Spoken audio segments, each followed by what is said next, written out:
మౌన పోరాటం మౌన పోరాటం. నాకు తెల్లవారుజామున ఒక కలొచ్చింది. ఆ కల్లో అత్తయ్య ఒక కొత్త రకం జల్లో కనిపించింది.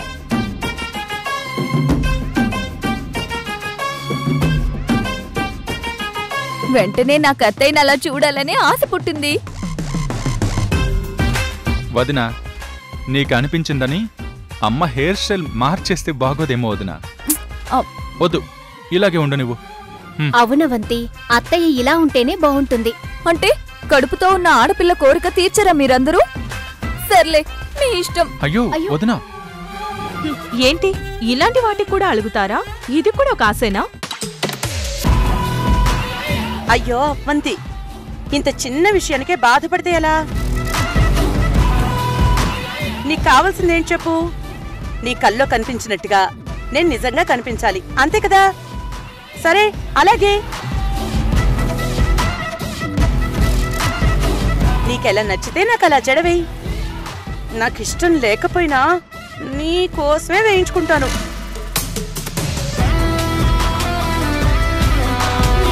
భలే ఉంది. నేనడిగితే ఏది మారదు.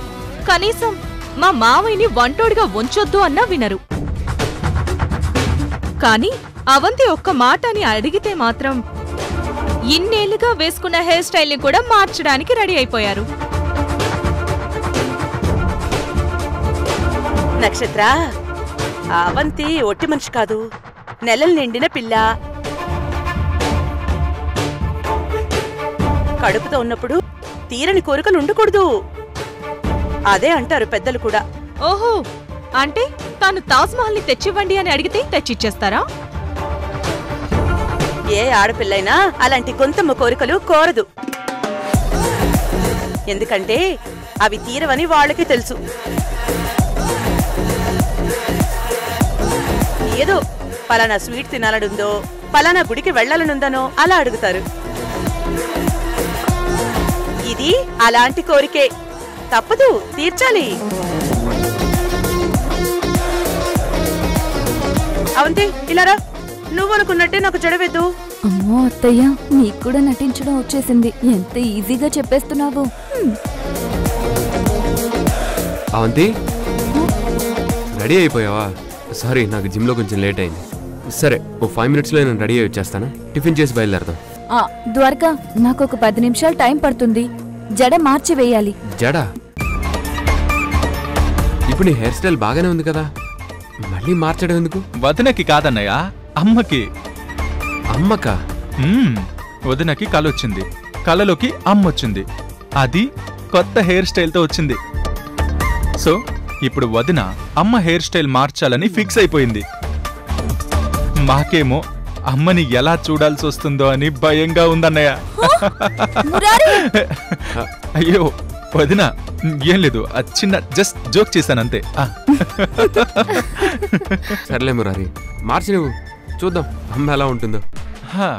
అయిపోయింది. అవంతి, నువ్వు అమ్మని రెడీ చేసేలోపు నేను రెడీ అయిపోతాను. ఓకే? అలాగే, సరే. ఓకే. సరే, మీరు వచ్చేలోపు ఉప్మాలో నెయ్యి పోసి తీసుకొస్తాను. అవంతి రా. అత్తయ్య, పదండి పదండి.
సౌందర్య ఇక్కడున్నావా?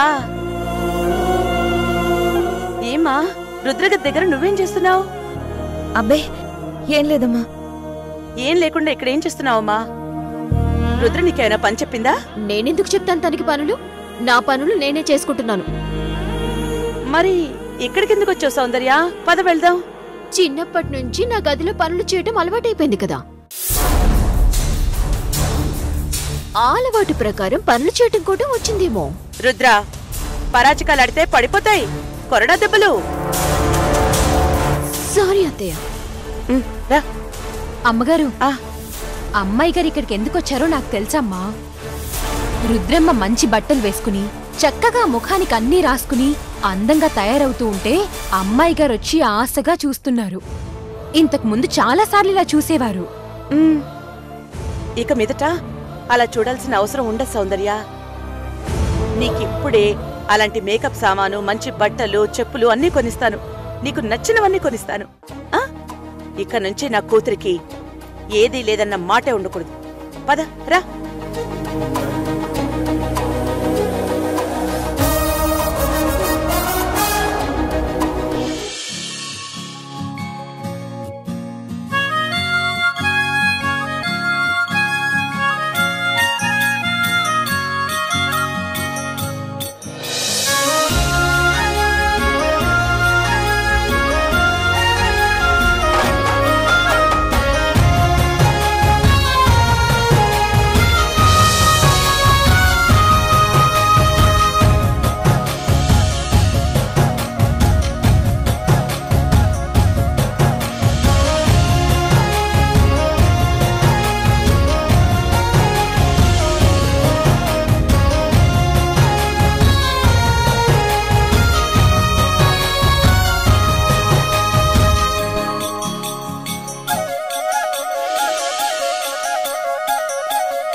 అమ్మా, నీ జడ, కట్టు, బొట్టు భలే ఉందమ్మా.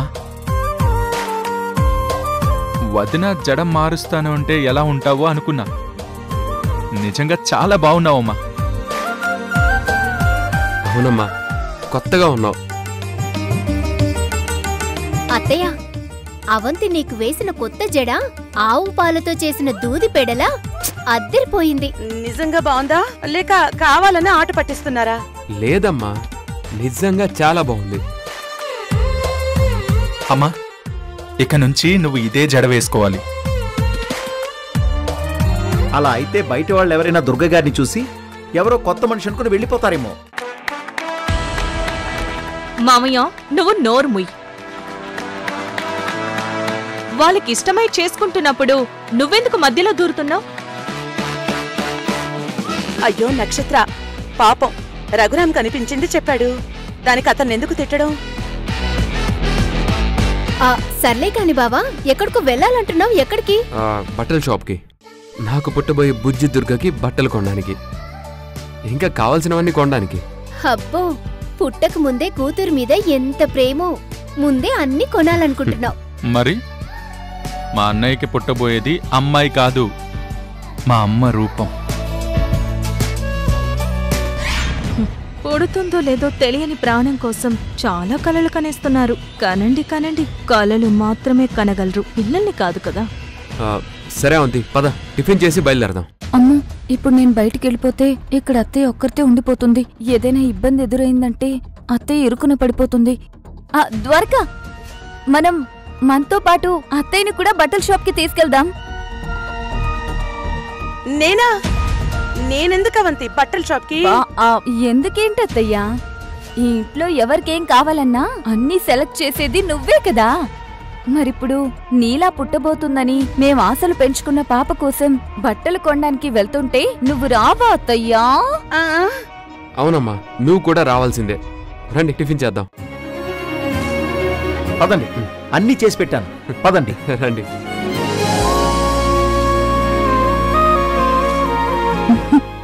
అత్తయ్య, పదండి టిఫిన్ చేద్దాం. అయ్యో అవంతి, తెలిసి ఇరికించావా తెలియకుండా ఇరికించావా? కొత్త చోటికి వెళ్తే నేను దొరికిపోతాను. ద్వారక నన్ను కనిపెట్టేస్తాడు. అత్తయ్యా, నువ్వనవసరంగా ఆలోచించుకో. నేనన్నీ ఆలోచించే నేను రమ్మంటున్నాను.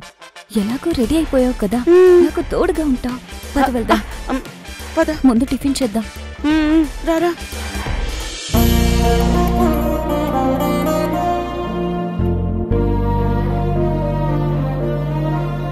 మావయ్య, మావయ్య, యాండి జానకి, ఇక్కడే ఉన్నాం మేము. యాండి, మనం అర్జెంటుగా బయటకెళ్ళాలి. ఆ, మీరు మంచి బట్టలు వేసుకుని తయారవ్వండి. నేను మంచి బట్టలే వేసుకున్నాను జానకి, బాగా తయారైపోయాను. నేనిప్పుడు ఇంటి యజమానిని కదా, అందుకే మంచి బట్టలు వేసుకున్నాను. వీడికున్న బట్టలే 2-3 జతలు, ఇంకా వాటిలో మంచి ఏంటి చెడు ఏంటమ్మా? అయినా ఇప్పుడు ఎక్కడికమ్మా అంత అర్జెంటుగా వెళ్దామంటున్నావు? బట్టల షాప్ కి మావయ్య. బట్టల షాప్ కా? ఇప్పుడు ఎవరికి కొనాలి బట్టలు? ఏ మేమేం చేసినా మీకు చెప్పి చెయ్యాలా? ఏ ఇంక చెప్పకూడదనుకున్నారా? ఎందుకు చెప్పాలి? అలా ఏం కాదు, ఊరికే తెలుసుకుందామని అడిగిందంతే. అయితే తెలుసుకో. ఇన్నేళ్లుగా మీరు ఈ ఆస్తి మీద అజమాయిషీ చేశారు. మా దగ్గర బలవంతంగా లాక్కున్న డబ్బులతో మీ కూతురికి రాజభోగాలు ఏర్పాటు చేశారు. నా కూతురికి నీ కూతురు వాడి పడేసిన ఎంగిలి మెతుకులిచ్చారు. ఇక నుంచి నా కూతురు నిజమైన యువరాణి అవుతుంది. అందుకే ఇప్పుడు షాపింగ్కి వెళ్తున్నాం. అమ్మా, అంటే మనం ఇంట్లో నుంచి బయటికి వెళ్తున్నామా అమ్మా? అవునమ్మా. అంటే నేను సిటీ అంతా చూస్తానా? సముద్రం చూస్తానా? షాపులు చూస్తానా? రోడ్లు చూస్తానా? అవునమ్మా, ఇవన్నీ చూస్తావు.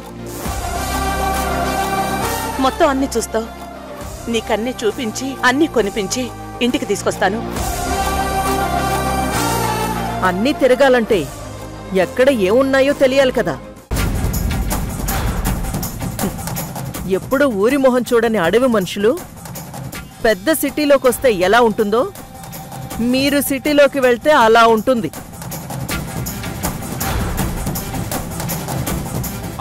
అలా ఏం ఉండదు. మాకు తెలియపోతే తెలుసుకొని వెళ్తాం. ఏమండి, వీళ్ళకి నోట్తో ఎందుకు సమాధానం చెప్తున్నారు?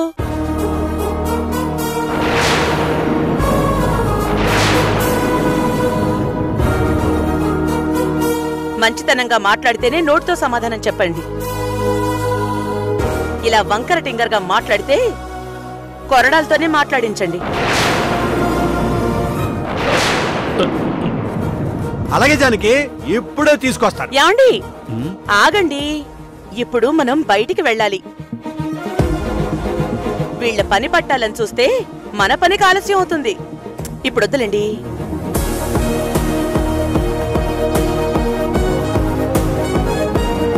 అయినా వీళ్ళకి తెలియకపోవటానికి ఏముంది? నా కొడుకు కోడల పక్కన నేనుంటాను విశాలాక్షి. నాకు తెలియంది ఏదీ లేదు ఈ సిటీలో.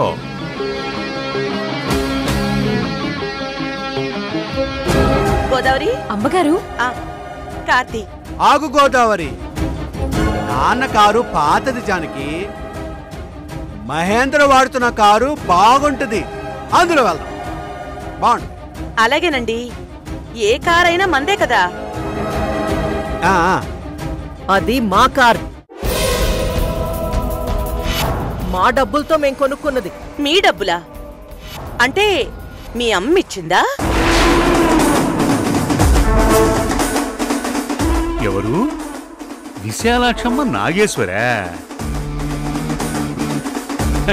దాని మొహానికి పెళ్లి కాకముందే కరెక్ట్గా 100 రూపాయల నోటు కూడా చూసుండదమ్మా.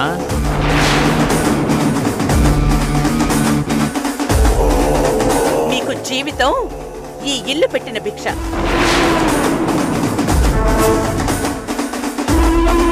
కార్ తాళాలు ఇవ్వండి.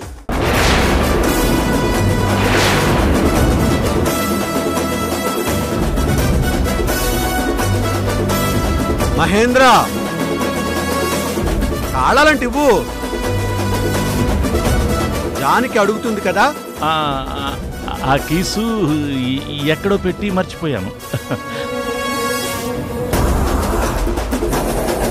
అదేంటయ్య గారు, కార్ కీస్ మీరు ఎప్పుడు జేబులోనే పెట్టుకుంటారు కదా, జేబులోనే ఉన్నాయో చూడండి ఒకసారి.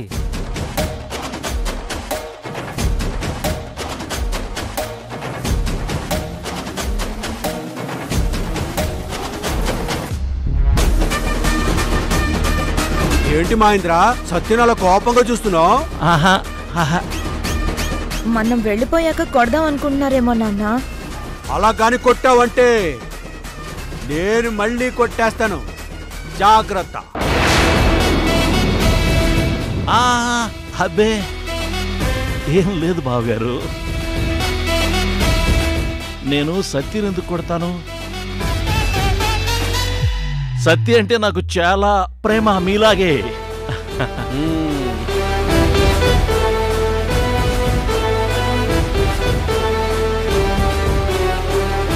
నటించింది చాలే గాని కీసివ్వు. ఇస్తాను. ఎదుగో గోదావరి. పదండి మావయ్య, అందరూ వెళ్దాం పదండి.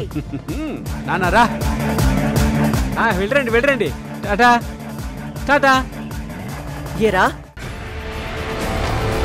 వాళ్ళని చూసుకొని రెచ్చిపోతున్నావా? అయ్యో అలాంటిదేం లేదమ్మగారు. మరి కార్ కేస్ గురించి ఎందుకు చెప్పావురా? అమ్మగారు మీకు తెలియట్లేదు, ఇప్పుడు అయ్యగారు కీస్ ఇవ్వలేదంటే దానికోసం మళ్ళీ ఆయన కొరడాతో అయ్యగారిని కొడతారు, అప్పుడు ఆయన కీస్ ఇస్తారు. అందుకే అదంతా ఎందుకని అయ్యగారిని రక్షించడం కోసమని చెప్పాను. ఏరా, డబుల్ గేమ్ ఆడుతున్నావా? అయ్యో నేనెందుకు అలా అంటాను, మీరు ఎప్పటికీ మా అయ్యగారు.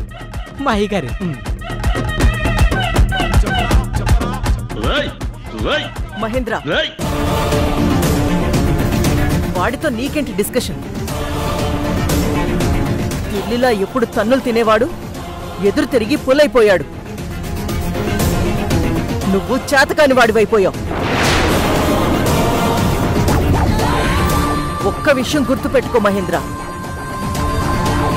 గాయపడ్డ సింహాన్ని వీధి కుక్క కూడా చంపేస్తుందంట. నువ్వు వాడి చేతిలో తన్నులు తిన్న తర్వాత నీలో భయం పెరిగిపోయింది. వాడు ఏం చెప్పినా దానికి కొడుతున్నావు. మరి నీలాంటి చేతగాని వాడి మీద ఇలాంటి వెధవులు జోకులు వేయక ఏం చేస్తారు? విశాలాక్షి, ఏ కోపం వచ్చిందా? బాధగా ఉందా? డాడ్, నాకు నిన్ను చూస్తే చాలా షేమ్ గా అనిపిస్తోంది. ఎప్పుడు అందరిని భయపెట్టే నా డాడ్ ఇప్పుడు ఆఫ్టర్ ఆల్ ఆ థింకర్ దానికి భయపడుతుంటే షేమ్ గా అనిపిస్తోంది. Stop it.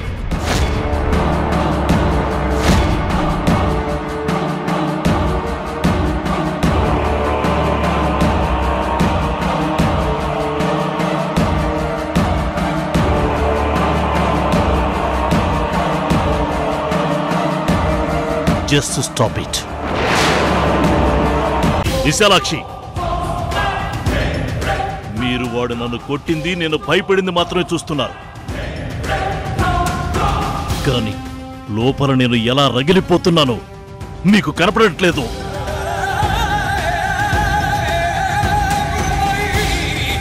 నా కాళ్ల కింద చెప్పులా నలిగిపోయిన వాడు నన్నే చెంప పగలగొట్టాడు. విశాలాక్షి, నాకెలా ఉంటుంది? అగ్నిపర్వతంలో లావా ఉంగి పొరలేలా ఉంటుంది. వాణ్ణి కొట్టి కొట్టి ముక్కలుగా చేసి చంపేయాలనుంది. ఉండదా? మరైతే ఏమైంది? నేను వాడికి నిజంగా భయపడలేదు విశాలాక్షి, భయపడుతున్నట్టు నటిస్తున్నా.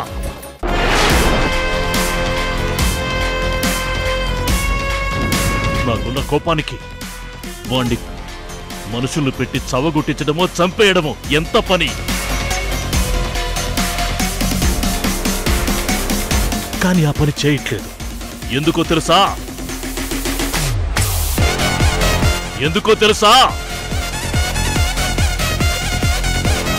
ఇంతకాలం ఇంటి కాపలా కుక్కల పడి ఉన్న వాళ్ళలో అంత మార్పు ఎలా వచ్చిందో తెలుసుకోవాలని. ఆ జానకిలో అంత ధైర్యం ఎలా వచ్చింది? ఆ స్వాతిముత్యంగాడిలో అంత బలం ఎక్కడి నుంచి వచ్చింది? ఉన్నట్టుండి వీళ్ళు ఇలా ఎదురు తిరగడానికి కారణం ఏంటి?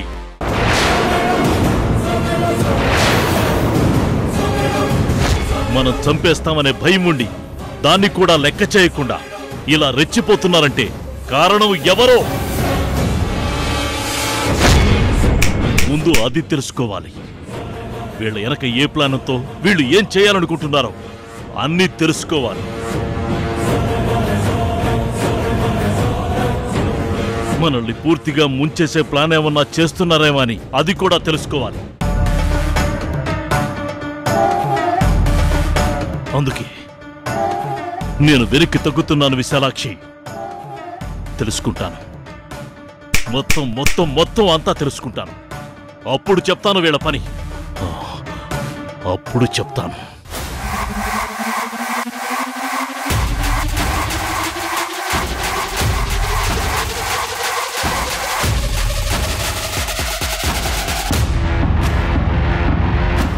మీ కాళ్ళు పట్టి షూలేస్ కట్టాల్సిన కర్మ మహేంద్రకేం లేదు. ఏ ఎందుకు లేదు? ఇప్పుడు కూడా మీరు ఇంట్లోనే ఉన్నారు కదా, మా డబ్బులే తీసుకుంటున్నారు కదా. ఆయన చేత అన్ని రోజులు అన్ని పనులు చేయించారు కదా. కాబట్టి ఇప్పుడు మహేంద్ర షూలేస్ కడతాడు. కట్టడంలో తప్పే ఉంది.